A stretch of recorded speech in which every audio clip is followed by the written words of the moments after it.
نحمد و نصلی علی رسولہ الکریم اما بعد اعوذ باللہ من الشیطان الرجیم بسم اللہ الرحمن الرحیم الحمد للہ رب العالمین الرحمن الرحیم مالک یوم الدین صدق اللہ العظیم۔ درود شریف پڑھے اللہم صلی علی سیدنا محمد وبارک وسلم صلی علیہ الصلاۃ والسلام علیک یا رسول اللہ صلی اللہ علیہ وآلہ وسلم۔ قرآن مجید کی آپ لوگوں کے سامنے تلاوت ہو چکی ہے تراویح میں، اس کا خلاصہ آپ لوگوں کے سامنے بیان کروں گا انشاءاللہ تعالی۔ اور یقین مانیے علم دین حاصل کرنا اتنا ثواب ہے کہ جس کو دوسری عبادتوں کے ذریعے ہم اس ثواب تک نہیں پہنچ سکتے ہیں۔ اور جو یہ آپ لوگوں کے سامنے خلاصہ بیان کیا جائے گا، آپ لوگ اس کو غور سے سنیں اور یہاں سے جب جائیں تو کچھ نہ کچھ سیکھ کر یہاں سے جانے کی کوشش کریں، ایسا نہیں کہ صرف آپ آئے اور خالی کے خالی چلے گئے۔ شروع کرتے ہیں۔ بسم اللہ الرحمن الرحیم۔ اللہ کے نام سے شروع جو نہایت رحمت والا، رحم کرنے والا اور مسلسل رحمتیں فرمانے والا ہے۔ سورہ فاتحہ سب سے پہلی سورت ہے قرآن مجید کی، اور فاتحہ کا مطلب ہوتا ہے کھولنے والی سورت، چونکہ اس سے جب قرآن مجید جب کھولتے ہیں تو سب سے پہلے یہ سورت آتی ہے، اس لیے اس کو فاتحہ کہتے ہیں۔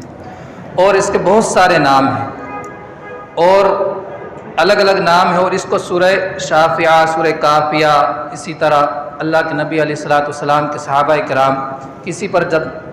دم کیا کرتے تھے تو اسی سورت کے ذریعے سے کیا کرتے تھے۔ تو اور یہ قرآن مجید کا خلاصہ اس میں بیان کر دیا ہے کہ پورے قرآن میں جو چیز آئے گی نا جو بیان ہوگا قرآن مجید میں، تو سورہ فاتحہ کے اندر وہ چیز بیان کر دی گئی ہیں کہ کیا کیا آ سکتا ہے۔ دیکھیں قرآن مجید میں بیسیکلی تین چیزوں پر زیادہ زور دیا جاتا ہے۔ ایک تو ہے اللہ تعالیٰ کی توحید کے بارے میں، دوسرا نبیوں کی رسالت کے تعلق سے، اور تیسرا ہوتا ہے آخرت کے تعلق سے۔ اس میں یہ تینوں چیزیں بیان کر دی گئی ہیں سورہ فاتحہ میں۔ یا یہ کہہ لیجئے کہ قرآن مجید میں دو چیزیں ہیں کہ تو عقائد ہے اور ایک ہے عبادتیں، یا تیسری چیز معاملات کہہ سکتے ہیں۔ اور قرآن مجید میں سورہ فاتحہ میں ان تینوں چیزوں کی طرف اشارہ کر دیا گیا ہے۔ پہلے اللہ تعالیٰ کے بارے میں فرمایا کہ سب تعریف اللہ کے لیے ہیں جو تمام جہانوں کا پالنے والا ہے اور بہت ہی رحمت فرمانے والا، مسلسل رحمتیں کرنے والا ہے۔ مالک یوم الدین، اور قیامت کے دن کا، روز جزا کا وہ مالک ہے۔ یعنی اس دن جو مالک ہوگا، حقیقی مالک تو اس دنیا میں بھی مالک وہی ہے، لیکن اس دن اور کوئی کسی چیز کا مالک بھی نہیں ہوگا۔ جیسے دنیا میں ہم تھوڑی بہت چیزوں کے مالک ہو جاتے ہیں، وہاں کوئی نہیں ہوگا۔ پھر اللہ تعالیٰ نے یہ تمام چیزیں بیان کرنے کے بعد، یہ اصل میں بندوں کے لیے تعلیم ہے یہ صورت، کہ اس طرح ہم اور آپ کو اللہ تعالیٰ سے مانگنا چاہیے، مانگنے کا طریقہ سکھایا گیا ہے۔ پھر کہا ایاک نعبد و ایاک نستعین، ہم تیری ہی عبادت کرتے ہیں اور تجھ ہی سے مدد چاہتے ہیں۔ یعنی اللہ تعالیٰ ہی کی عبادت کرتے ہیں، اور جو مدد ہوگی حقیقی طور پر جو مدد کرنے والا ہوگا وہ اللہ تعالیٰ ہی ہوگا، اس کے علاوہ کوئی حقیقی طور پر مدد نہیں کر سکتا ہے۔ پھر اللہ نے فرمایا اہدنا الصراط المستقیم، یہ دعا اب آ رہی ہے، مین جو دعا ہے اس میں کہ اے اللہ ہم کو سیدھے راستے پر چلا دے۔ اور سیدھا راستہ کیا ہے یہ اسی صورت میں آ گیا، صراط الذین انعمت علیہم، ان لوگوں کا راستہ جن پر انعام فرمایا۔ انعام فرمانے والے بندے جن پر اللہ نے انعام فرمایا وہ کون لوگ ہیں؟ اللہ نے فرمایا غیر المغضوب علیہم ولا الضالین۔ دو صفات ہیں ان کی، کہ ایک یہ ہے کہ انعام یافتہ بندے وہ ہیں کہ جن پر اللہ نے غضب نہیں فرمایا، جن پر اللہ کا عذاب نہیں آیا، اور دوسرے وہ لوگ جو گمراہ نہیں ہوئے۔ اور یہ اشارہ ہے یہود اور نصارہ کی طرف۔ یہودی جو تھے نا، جان بوجھ کر ان کو سب ہدایت کا راستہ معلوم تھا، لیکن پھر بھی وہ کیا ہے، ان لوگوں نے جان بوجھ کر اللہ تعالیٰ کے غضب کو اپنے اوپر حلال کر لیا۔ تو غضب کے جو مستحق ہوئے تو وہ یہودی ہوئے تھے، تو اس لیے ہم اور آپ کو یہودیوں کے جو صفت ہوگی نا جو قرآن میں بیان کی جائیں گی یہودیوں کے بارے میں، ان تمام چیزوں سے ہمیں بچنا ہے، ورنہ تو ہم کیا ہے ہدایت والے بندے نہیں ہوں گے۔ اور دوسرا ہے نصارہ یعنی عیسائی۔ عیسائی کیا تھے کہ وہ کیا ہے کہ وہ چیز جو جس چیز کے لائق نہیں تھے حضرت عیسیٰ علیہ السلام، ان کو وہ مرتبہ دے دیا۔ مثال کے طور پر حضرت عیسیٰ علیہ السلام کو اللہ کا بیٹا بتا دیا، تو یہ ہے گمراہ لوگ، ولا الضالین، یہ گمراہ ہو گئے۔ تو کسی کو وہ مرتبہ دینا جس کے وہ لائق نہیں ہوتا ہے تو حضرات محترم یہ ہوتا ہے گمراہوں کی نشانی۔ پھر سورہ بقرہ آ جاتی ہے۔ سورہ بقرہ میں اللہ تبارک و تعالیٰ نے ہدایت، اب کون ہدایت سے جو فائدہ حاصل کریں گے کون لوگ ہیں؟ اللہ نے فرمایا ھدی للمتقین، یہ قرآن ہدایت ہے متقیوں کے لیے کہ اس سے متقی لوگ ہدایت پائیں گے، متقی لوگ اس سے فائدہ اٹھائیں گے اس قرآن مجید کے۔ واقعی سب کے لیے ہدایت ہے قرآن مجید، لیکن جو فائدہ ملے گا وہ متقیوں کے لیے ملے گا، جو صحیح راستے کی کوشش کرنے والا ہوگا اسی کو متقی کہا جاتا ہے۔ پھر اس کی صفات بیان کی متقین کی کہ وہ ایمان لاتے ہیں اللہ تعالیٰ پر، غیب پر ایمان لاتے ہیں، یعنی جو نبی علیہ السلام نے جو باتیں بتائیں ان تمام چیزوں کو مانتے ہیں، نماز قائم کرتے ہیں، اللہ نے جو رزق دیا ہے اس میں سے خرچ کرتے ہیں، اور ان کی وہ صفت بھی ہے کہ قرآن پر بھی ایمان رکھتے ہیں، اور قرآن سے پہلے جتنی جو کتابیں نازل ہوئی ان سب پر ایمان رکھتے ہیں، اور آخرت پر وہ مکمل یقین رکھتے ہیں۔ یہ تو متقین کی صفات تھی، یعنی خالص مومن جو تھے ان کی صفات یہ ہے کہ وہ ایمان والے، نماز قائم کرنے والے، زکوٰۃ وغیرہ دینے والے۔ اب ہے خالص کافروں کا ذکر آگے اللہ نے فرمایا کہ جو پکے کافر تھے اور جن پر ایسے کافر تھے کہ جو ایمان لانے والے بھی نہیں تھے، انہوں نے اپنے کفر کی وجہ سے، برے اعمال کی وجہ سے اللہ تعالیٰ نے ان کے دلوں پر مہر لگاتی تھی کہ ان کو صحیح راستے کی پھر توفیق بھی نہیں ملنے والا تھی۔ ان کے بارے میں اللہ نے فرمایا کہ بے شک وہ لوگ جنہوں نے کفر کیا یا جو کفر میں اڑ گئے ان پر برابر ہے کہ آپ ان کو ڈرائے یا نہ ڈرائے، وہ ایمان لانے والے نہیں ہیں۔ یعنی بات ایسا ہوتا ہے کہ ایک انسان کفر پر غرور کرنے لگ جاتا ہے، کفر پر تکبر کرنے لگ جاتا ہے، یا غلط راستے پر چلتے ہوئے پھر اپنے آپ کو صحیح راستے پر کہتا ہے اور اس پر تکبر غرور کرتا ہے۔ سمجھ، جیسے ہمارے یہاں کے جو غیر مسلم ہندو ہیں کہتے ہیں کہ ہمارا جو مذہب ہے سب سے پرانا ہے اس لیے ہم ہی صحیح ہیں، سمجھ رہے، اس طرح کے وہ تکبر کرتے ہیں، تو بعض اوقات اللہ تعالیٰ ان کے دلوں پر مہر لگا دیتا ہے ان کے اعمال کی وجہ سے۔ وہی اللہ نے فرمایا اللہ نے ان کے دلوں پر، ان کے کانوں پر اور ان کی آنکھوں پر پردہ رکھ دیا ہے اور ان کے دلوں اور آنکھوں پر مہر لگا دی ہے، اب وہ ایمان لانے والے بھی نہیں ہیں، ان کو ایمان کی دولت ہی نصیب نہیں ہوتی ہے۔ پھر آگے اللہ تبارک و تعالیٰ نے ایک اور دوسرا رکوع شروع ہو جاتا ہے، اس میں منافقوں کے بارے میں ذکر فرمایا۔ دیکھو تین گروہ کا اللہ نے ذکر فرما دیا، خالص مومن، خالص کافر، اور یہ تھے منافق جو ظاہراً ایمان رکھتے تھے، اللہ کے نبی علیہ السلام کے زمانے میں ظاہری طور پر نماز وغیرہ ہر چیز کیا کرتے تھے، اللہ کے نبی کو کہتے بھی تھے کہ آپ اللہ کے رسول ہیں، سمجھ رہے ہیں آپ، ہر چیز کو ظاہری طور پر مانتے تھے لیکن دل سے وہ مومن نہیں تھے، دل سے ان چیزوں کو نہیں مانتے تھے۔ اور ایمان کے لیے یہ ضروری ہے کہ دل سے بھی ان چیزوں کو مانے اور ظاہری جب موقع ملے تو اس کو ظاہر بھی کیا جائے ایمان کا، تو وہ لوگ دل سے نہیں مانتے تو ان کو بھی اللہ تعالیٰ نے ان کا بھی رد فرمایا۔ یہ ہے، یہ لوگ گمراہوں کا ذکر ہو رہا ہے کہ یہ صفات ہمارے اندر نہیں ہونی چاہیے۔ اب منافقین کی صفات کیا تھی؟ ایک تو وہ ایمان والوں کو دھوکہ دینا چاہتے تھے اور اللہ تعالیٰ کو بھی اپنے گمان کے مطابق وہ دھوکہ دینا چاہتے تھے، لیکن اب وہ خود کو ہی دھوکہ دے رہے تھے۔ اور اسی طرح اللہ نے فرمایا کہ جب وہ کرتے تو زمین میں فساد کیا کرتے تھے۔ فساد کا مطلب ہے کہ جو اللہ کا قانون ہے اس کے علاوہ دوسرے قانون پر وہ عمل کرنے کی کوشش کرتے تھے، اور جب ان سے کہا جاتا تھا کہ تم فساد نہ کرو زمین میں تو کہتے تھے ہم تو فساد نہیں کرتے، ہم تو اصلاح کرنے والے ہیں، ہم تو لوگوں کو جوڑنے والے ہیں، اس طرح کی باتیں کیا کرتے تھے۔ اسی طرح ان کی ایک صفات یہ ہے کہ جب وہ ان سے کہا جاتا ہے کہ اس طرح کا ایمان لاؤ جیسے صحابہ کرام دوسرے لوگ ایمان لاتے ہیں، تو کہتے تھے کہ ہم بیوقوفوں کی طرح ایمان لائیں۔ تو آپ سمجھ رہے ہیں کہ نیک لوگوں کو بیوقوف کہا کرتے تھے، یہ ان کی نشانی منافقوں کی اس میں ذکر فرمائی۔ اسی طرح جب ایمان والوں کو ملتے تھے تو کہتے ہم ایمان والے ہیں، اور جب کافروں کے پاس رہتے تھے کہتے تھے ہم ایمان والوں کو دھوکہ دے رہے ہیں، ہم تو ایمان والوں سے ایسے مذاق کر رہے تھے۔ تو اللہ تعالیٰ ان کو ان کی مذاق کی سزا دے گا۔ پھر اللہ تعالیٰ نے ان کی دو مثالیں بیان فرمانے کے بعد پھر اللہ نے فرمایا یا ایھا الناس اعبدوا ربکم الذی خلقکم والذین من قبلکم لعلکم تتقون، کہ لوگوں اپنے رب کی عبادت کرو۔ اب دیکھو عبادت کا مستحق کون ہوگا، اس میں بھی اللہ نے بیان فرما دیا کہ تمہارا رب وہ ہے جس نے تم کو پیدا کیا اور تمہارے جو پہلے گزر چکے ہیں جو لوگ ان کو بھی اللہ نے ہی پیدا کیا ہے۔ تو عبادت کا مستحق وہ ہوتا ہے کہ جو پیدا کرنے والا ہوتا ہے، وہ پیدا کرنے والی ذات وہی خالق ہے اللہ تعالیٰ ہی، جس کو ہم اللہ تعالیٰ کہتے ہیں۔ اور اللہ تعالیٰ نے کیا کیا ہمارے لیے نعمتیں بیان فرمائی، اس کو بیان فرمایا کہ اس نے زمین کو تمہارے لیے فرش کی مانند بنا دیا، آسمان کو کیا چھت کے مانند بنا دیا، اور پھر اللہ کی اور نعمتیں یہ ہیں کہ آسمان سے پانی نکالا تو اس سے کیا ہے پھل، پانی کے ذریعے اللہ تعالیٰ پھل اور رزق وغیرہ عطا کرتا ہے۔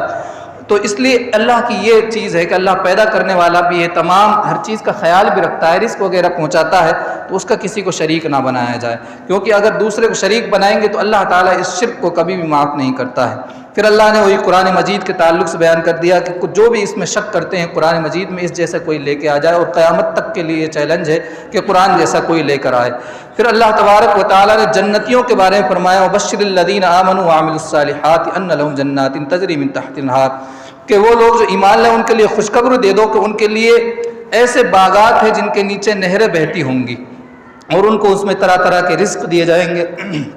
پھل دیے جائیں گے، دنیا سے ملتے جلتے بھی پھل دیے جائیں گے، اور جنتیوں کے لیے پاکیزہ بیویاں اس میں ہوں گی اور وہ اس میں ہمیشہ رہیں گے۔ یہ ایک سب سے اچھی نعمت ہے کہ وہ نعمتیں تو ملیں گی اور لیکن وہ ہمیشہ بھی اس میں رہیں گے۔ دنیا میں آپ دیکھیں کہ ایک انسان بڑی بڑی نعمتیں حاصل کر لیتا ہے لیکن ایک ڈر اس کو یہ رہتا ہے کہ اس میں ہمیشہ تو رہنا نہیں ہے، لیکن جنت کا یہ معاملہ ہے کہ اللہ تعالیٰ اس میں ہمیشہ رکھے گا جنت میں۔ پھر چند آیتوں کے بعد اللہ تعالیٰ نے اس میں پھر یہ بھی ہے کہ اللہ تعالیٰ مثال بیان کرتا تھا کافر جن کو پوجا کیا کرتے تھے ان کے لیے مچھر یا مکھی وغیرہ کی مثال بیان کرتا کہ ایک مکھی بھی وہ پیدا نہیں کر سکتے ہیں جن کو وہ پوجتے ہیں، تو وہ اللہ تعالیٰ کے ان باتوں پر اعتراض کیا کرتے تھے۔ تو اللہ نے فرمایا کہ اللہ اس بات سے حیا نہیں فرماتا ہے کہ کسی مچھر یا اس سے بڑی چیز کی مثال بیان کرے ان کی عاجزی بیان کرنے کے لیے۔ ہاں جو ایمان والے ہوتے ہیں وہ تو اللہ تعالیٰ پر یقین رکھتے ہیں کہ اللہ نے جو کہا ہے وہ سچ فرمایا ہے، لیکن جو کافر ہوتے ہیں وہ اللہ تعالیٰ کی باتوں کو نہیں مانتے، وہ وہی کیا ہے اعتراض کرتے ہیں کہ اللہ نے کیا ارادہ فرمایا ان مثالوں سے۔ پھر اور اللہ نے فرمایا کہ یضل بہ کثیرا ویہدی بہ کثیرا وما یضل بہ الا الفاسقین، کہ اللہ تعالیٰ بہت سو کو ان مثالوں کے ذریعے گمراہ کر دیتا ہے اور بہت سو کو ان مثالوں کے ذریعے ہدایت دے دیتا ہے، لیکن جو گمراہ ہوتے ہیں ان مثالوں کے ذریعے سے وہ فاسق لوگ ہیں۔ فاسق کون ہے؟ فاسق کا مطلب ہوتا ہے نکلنے والا، تو جو اللہ تبارک و تعالیٰ کی اطاعت سے نکل جاتا ہے اس کو فاسق کہا جاتا ہے۔ اور ان فاسق لوگوں کی نشانی اللہ نے جو بیان فرمائی قرآن میں یہ ہے کہ وہ اللہ کے عہد کو وہ توڑتے ہیں، یعنی اللہ تعالیٰ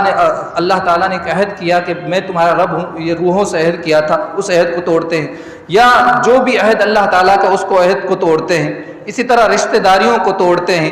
اور زمین میں فساد کرتے ہیں، اور ایسے لوگ ہیں جو اللہ تعالیٰ نے کہا یہ لوگ خسارے میں مبتلا ہوں گے۔ پھر اللہ تعالیٰ نے فرمایا کیف تکفرون باللہ، کیا تم اللہ کا کیسے انکار کر سکتے ہو، اللہ کا انکار کیسے کر سکتے ہو؟ اللہ تعالیٰ نے جو تم کو جب پیدا کیا کہ جب تمہارا وجود بھی نہیں تھا، تم کو زندگی دی، پھر اللہ تمہیں موت دے گا، پھر دوبارہ سے زندگی دے گا، پھر اس کی طرف تم لوٹائے جاؤ گے۔ پھر آگے حضرت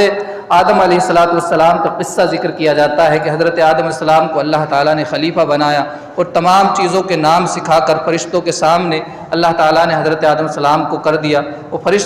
فرشتوں کو جب کہا گیا کہ چیزوں کے نام بتانے کا تو وہ نہیں بتا پائے۔ بعد میں اللہ تعالیٰ نے سجدہ کرنے کے لیے حضرت آدم علیہ السلام کو کہا تو سب فرشتوں نے سجدہ کیا، چونکہ ایک ابلیس جو تھا ان میں رہتا تھا فرشتوں میں، اس نے سجدہ نہیں کیا تھا۔ تو حضرات محترم، ہم اور آپ کی جو شروعات ہوئی وہ حضرت آدم علیہ السلام سے ہوئی، اور انسان کو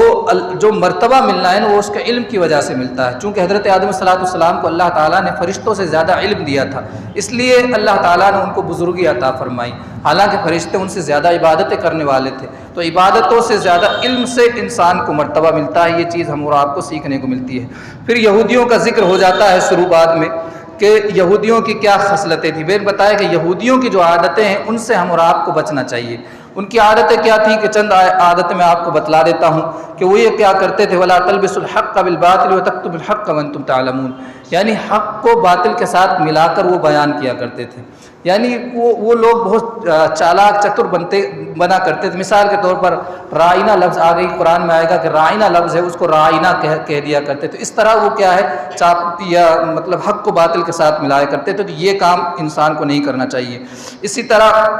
لوگوں کو تو حکم دیتے تھے نیکی کا، لیکن خود اس پر عمل نہیں کیا کرتے تھے۔ تو یہ ہے یہودیوں کی نشانیاں، ان سے ہم اور آپ کو بچنا چاہیے۔ پھر اللہ تبارک تعالیٰ نے جو ان کو نعمتیں عطا فرمائی، ان نعمتوں کو اللہ نے ذکر فرمایا کہ ان پر اللہ تعالیٰ نے من و سلوہ نازل فرمایا۔ بہت ساری نعمتیں آگے بھی قرآن مجید میں آئیں گی، اور چند باتیں اور آگے دیکھ لیتے ہیں۔ پھر آگے اللہ تبارک و تعالیٰ نے ایک واقعہ ذکر فرمایا، بقرہ، جو اس سورت کا نام رکھا گیا۔ بقرہ معنی ہوتا ہے گائے۔ ایک شخص نے ان میں سے کسی نے قتل کر دیا تھا، اور وہ ایک دوسرے پہ الزام لگا رہے تھے کہ فلاں شخص نے اس کو قتل کر دیا، یا ایک دوسرے پہ الزام لگا رہے تھے۔ حضرت موسیٰ علیہ السلام کے پاس آئے اور کہا کہ ایک شخص کو قتل کر دیا گیا ہے، اب اس کے قاتل کا پتہ کرو۔ تو حضرت موسیٰ علیہ السلام نے ان سے کہا کہ ایک گائے ذبح کر دو۔ تو حضرت موسیٰ علیہ السلام کے کہنے پر وہ پھر کیا ہے اور زیادہ سوال کرنے لگے۔ حضرت موسیٰ نے کہا تھا ایک گائے ذبح کر دو، کوئی سی بھی گائے ہو وہ چاہے، لیکن انہوں نے کہا کہ اس کا رنگ کیسا ہونا چاہیے، گائے کیسی ہونی چاہیے، طرح طرح کے سوال کرتے گئے، اور جتنے سوال کرتے گئے اتنے ہی مشکلات میں وہ پھنستے گئے تھے۔ تو نبیوں سے اس طرح کے سوال کرنا، بے فالتو کے سوال کرنا جن کا کوئی لاجک نہیں بنتا، اس طرح کے سوال بھی انسان کو نہیں کرنا، یعنی زندگی میں جس چیز سے واسطہ نہیں پڑنا ہوتا ہے ایسے سوال سے ہم اور آپ کو کیا ہے بچنا چاہیے۔ پھر اللہ تبارک و تعالیٰ نے ان کی اور نشانی بتائی، وہ یہ بتائی کہ وہ یہ کہا کرتے تھے کہ اکثر تو ان میں کیا ہے کہ جاہل لوگ تھے، یعنی جو صرف خواہشوں پر عمل کیا کرتے تھے، کتاب کا ان کو علم نہیں تھا، اپنی خواہشیں ہی خواہشات تھیں۔ تو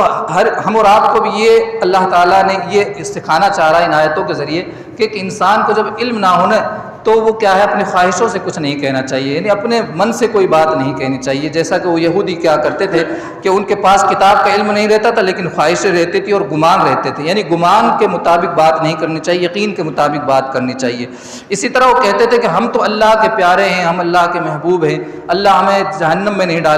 ڈالے گی بھی تو چند دن ہم جہنم میں رہیں گے، 1-2 دن ہم جہنم میں رہیں گے، جتنے دن ہم نے بچڑے کی پوجا کی تھی، قرآن میں آئے گا ان کا ذکر پہلے بھی آ چکا ہے،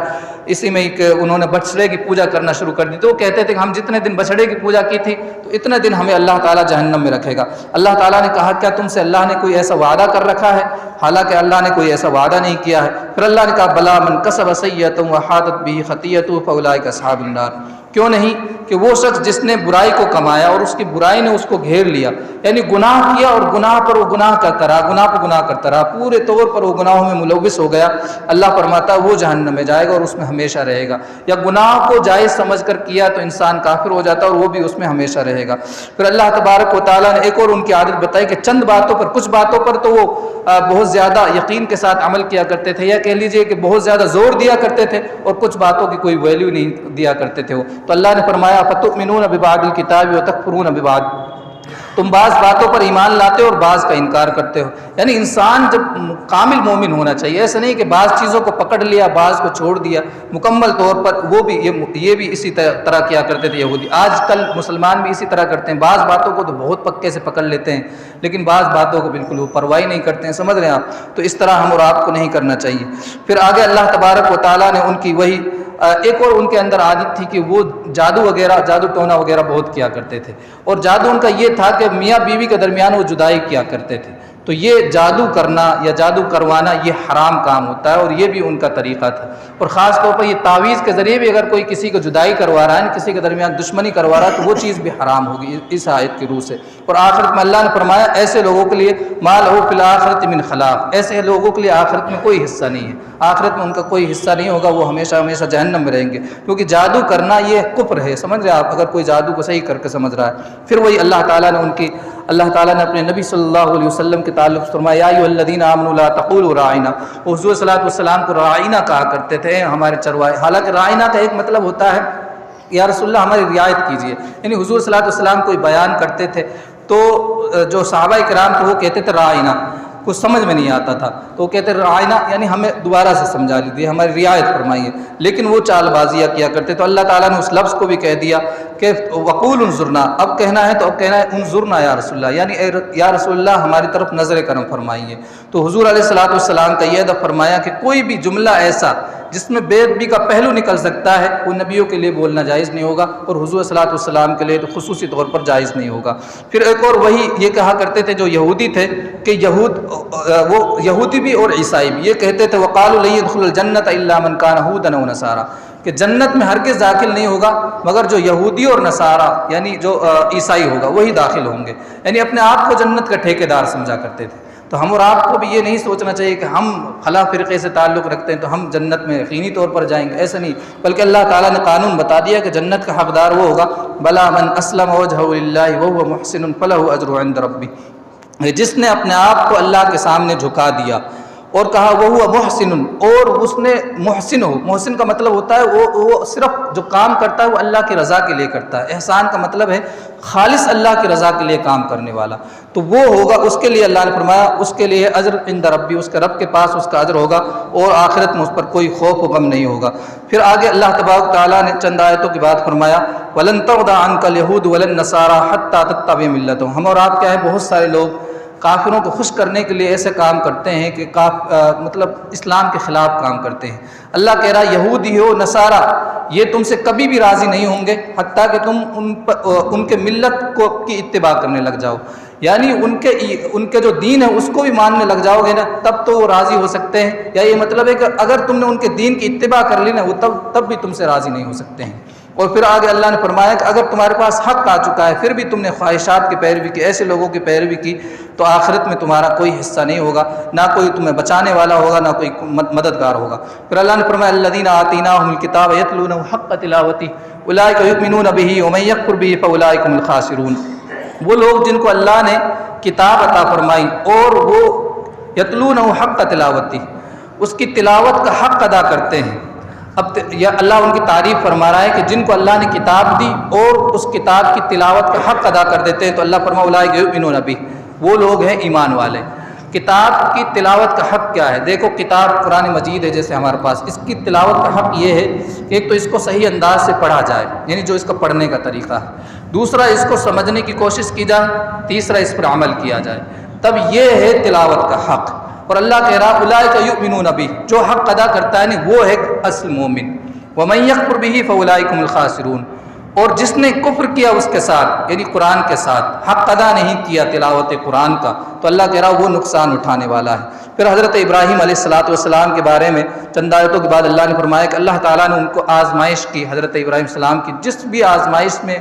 بھی آزمائش میں ڈالا حضرت ابراہیم السلام کو اللہ تعالیٰ نے اس آزمائش میں وہ پورے طور پر مکمل طور پر پورے اتر آئے۔ تو دیکھو یہ تھے یہودیوں کا ذکر یہاں تک تھا، اب یہودیوں کی جو عادتیں تھیں اس کو ہمیں نہیں اپنانا ہے، حضرت ابراہیم علیہ السلام والی عادت اپنانی ہے۔ حضرت ابراہیم علیہ السلام کو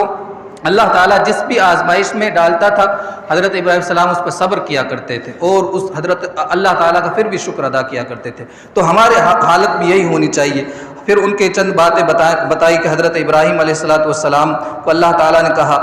وَإِذْ جَعَلْنَا الْبَيْتَ مَثَابَةً لِلنَّاسِ وَأَمْنًا وَاتَّخِذُوا مِن مَّقَامِ إِبْرَاهِيمَ مُصَلًّى وَعَهِدْنَا إِلَىٰ إِبْرَاهِيمَ وَإِسْمَاعِيلَ کہ حضرت ابراہیم اور اسماعیل سے ہم نے عہد لیا کہ وہ میرے گھر کو پاک رکھے، طواف کرنے والے، رکوع کرنے والے، سجدہ کرنے والے اور اعتکاف کرنے والوں کے لیے۔ حضرت ابراہیم السلام نے مکہ مکرمہ بسایا، اس کے لیے بھی جو دعا کی تھی وہ بھی اس میں ذکر فرمائی گئی ہے، وَارْزُقْ أَهْلَهُ مِنَ الثَّمَرَاتِ کہ ان کے رہنے والے کو ثمرات یعنی ثمرات عطا فرما، پھل عطا فرما۔ اللہ تعالیٰ نے کہا کہ جو بھی یہاں مکہ مکرمہ میں رہے گا حضرت ابراہیم ان کے لیے دعا کی کہ ان کے لیے پھل عطا فرما، اور یہ اللہ تعالیٰ نے ان کی دعا کو قبول بھی فرمایا۔ دنیا میں جتنے بھی پھل ہوتے ہیں نا آپ کو مکہ مکرمہ مل جائیں گے، یہ نہیں کہ وہاں بوئے جاتے ہیں لیکن وہاں مل جاتے ہیں، وہاں مکہ مکرمہ کے اندر وہ کسی نہ کسی طرح سے پہنچ جاتے ہیں۔ پھر حضرت ابراہیم علیہ السلام نے جو کعبۃ اللہ کی تعمیر فرمائی اس کا بھی ذکر فرمایا، اور حضور علیہ السلام کے لیے یعنی آخری نبی کے لیے دعا بھی فرمائی تھی ربنا وابعث فیہم رسولا منہم یتلو علیہم آیاتک ویعلمہم الکتاب والحکمۃ ویزکیہم۔ دیکھو حضور علیہ السلام اس دنیا میں جو تشریف لائے ہیں ان کی تشریف آوری کا مقصد اس میں بیان فرمایا ہے۔ اللہ کے لیے دعا فرمائی کہ اللہ ان میں ایک رسول مبعوث فرمانا بھیجنا جو تیری آیتوں کو ان پہ تلاوت کرتے ہیں۔ تو حضور صلی اللہ علیہ وسلم ایک تو یہ تھے کہ اللہ تعالیٰ جو آیتیں دیتا تھا حضور صلی اللہ علیہ وسلم کو ان کی تلاوت کیا کرتے تھے اور ان کو کتاب کی تعلیم دیا کرتے تھے، یعنی قرآن کو سکھایا بھی کرتے تھے اور حکمت کی بھی تعلیم دیا کرتے تھے، اور یہ تھا کہ وَيُزَكِّيهِمْ، اور حضور صلی اللہ علیہ وسلم کے لیے دعا کی کہ ان کا تزکیہ کرے، یعنی دل کو وہ پاک کیا کرتے تھے حضور صلی اللہ علیہ وسلم۔ پھر بعد میں اللہ تعالیٰ نے ایک خاص آیت دیکھو اس سے پہلے یہ دیکھ لیجئے کہ حضرت ابراہیم علیہ السلام، حضرت یعقوب علیہ السلام اپنے بچوں کو جو وصیت فرمائی نے وہ ذکر فرمایا ہے یا بنی ان اللہ اصطفیٰ لکم الدین فلا تموتن الا وانتم مسلمون کہ اے میرے بچوں بے شک اللہ نے تمہارے لیے دین کو چن لیا ہے، یعنی اسلام کو تمہارے لیے چن لیا ہے، تو تمہیں موت نہ آئے ہرگز لیکن مسلمان ہو کر، یعنی یہ وصیت کیا کرتے تھے نبی اپنی اولاد کو جاتے وقت، یہ وصیت کیا کرتے تھے کہ تمہیں اسلام کے ساتھ پوری زندگی گزارنی ہے۔ اسی طرح پھر فرمایا تلک امۃ قد خلت لہا ما کسبت ولکم ما کسبتم ولا تسألون عما کانوا یعملون، یہ وہ ایک گروہ تھا جو گزر گیا۔ اب بہت سارے لوگوں کا یہ معاملہ ہوتا ہے کہ اپنے بزرگان دین جو ہوتے ہیں، بزرگ ہوتے ہیں، ان پر فخر کیا کرتے ہیں، یار ہمارے بزرگ تھے نا جو یہ ایسے تھے ہمیں تو وہ بخشوا لیں گے۔ تو حضرات محترم اللہ کہہ رہا ہے کہ ایک گروہ تھا وہ گزر گیا، لہا ما کسبت ولکم ما کسبتم، تمہارے لیے وہ ہے جو تم نے کمایا اور ان کے لیے وہ ہوگا جو انہوں نے کمایا، یعنی ان کے اعمال تمہارے کام نہیں آ جائیں گے، تمہارے اعمال تمہارے کام آئیں گے، سمجھ رہے ہیں۔ اور ان کے اعمال تمہارے کام نہیں آ سکتے، نہ تمہارے اعمال ان کے کام آئیں گے، تمہارے اعمال کے بارے میں تم سے پوچھا جائے گا۔ وَلَا تُسْأَلُونَ عَمَّا كَانُوا يَعْمَلُونَ، اور اللہ کہہ رہا ہے کہ تم سے نہیں پوچھا جائے گا کہ وہ کیا کیا کرتے تھے، وہ کرتے کیا تھے دنیا میں، یہ تم سے نہیں پوچھا جائے گا۔ پھر دوسرا پارہ شروع ہوا، اس میں چند باتیں آپ کو 5-1 منٹ اور دیکھ لیجئے۔ اللہ تعالیٰ نے جو قبلے کی، جو پہلے اللہ کے نبی اسلام جب مدینہ منورہ میں آئے تھے تو جو یہ آج کل جدھر ہم قبلے کی طرف مسجد حرام کی طرف نماز پڑھتے ہیں، تو اس سے پہلے حضور صلی اللہ علیہ وسلم مسجد اقصیٰ کی طرف نماز پڑھا کرتے تھے، منہ کر کے نماز پڑھا کرتے تھے۔ اس کی تبدیلی کا ذکر اللہ تعالیٰ نے اس آیت میں ذکر فرمایا ہے۔ بہرحال پھر بعد میں اللہ تبارک و تعالیٰ نے وہی یا ایھا الذین آمنوا استعینوا بالصبر والصلاۃ ان اللہ مع الصابرین، اے ایمان والو صبر اور نماز کے ذریعے سے اللہ تعالیٰ کی مدد طلب کرو، بے شک اللہ صبر کرنے والوں کے ساتھ ہے۔ اور اللہ نے فرمایا کہ جو اللہ کی راہ میں جو قتل کیے جاتے ہیں ان کو مردہ نہیں کہنا ہے بلکہ وہ زندہ ہوتے ہیں، لیکن تمہیں ان کا شعور نہیں ہوتا ہے۔ اور اللہ نے فرمایا کہ اللہ تمہیں بعض چیزوں سے آزمائے گا، جب اس دنیا میں اللہ نے بھیجا ہے تو آزمائش بھی ضرور کرے گا اللہ تعالیٰ۔ ان میں سے چند چیزیں یہ خوف کے ذریعے، بھوک کے ذریعے، مال کی کمی آ سکتی ہے، اولاد کی کمی ہو سکتی ہے، یہ تمام چیزیں جو آتی ہے دنیا میں ہم اور آپ کو دی جاتی ہے یا لی جاتی ہے، اللہ لے لیتا ہے کوئی بھی چیز، تو یہ سب چیزیں آزمائش ہوتی ہے۔ لیکن جو صبر کرنے والا ہوتا ہے، اللہ فرمایا بشر الصابرین، صبر کرنے والوں کو خوشخبری دے دو۔ اور صبر کرنے والوں کی پہچان یہ ہے کہ جب ان پر کوئی مصیبت آتی ہے تو وہ کہتے ہیں انا للہ و انا الیہ راجعون، کہ ہم اللہ ہی کے لیے ہیں اور اللہ ہی کی طرف ہم لوٹنے والے ہیں۔ پھر اللہ تبارک و تعالیٰ نے چند چیزوں کو دیکھو، دنیا میں جو چیز ہے نا ان میں ہم کو غور و فکر کرنا چاہیے اور اس تک اللہ تعالیٰ تک پہنچنا چاہیے، کیونکہ انسان دیکھو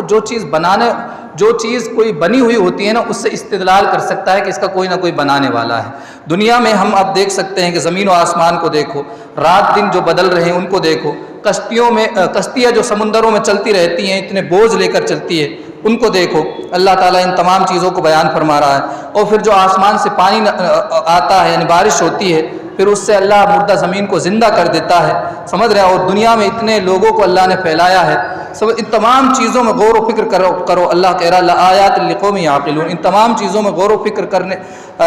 عقل مندوں کے لیے نشانیاں موجود ہیں، یعنی اللہ تعالیٰ کی نشانیاں موجود ہیں، سمجھ رہے ہیں آپ۔ تو یہ چند آیتیں تھیں، انشاءاللہ تبارک و تعالیٰ آگے ہم کل دیکھیں گے۔ اللہ تعالیٰ کی بارگاہ میں دعا ہے کہ ہم عمل کی توفیق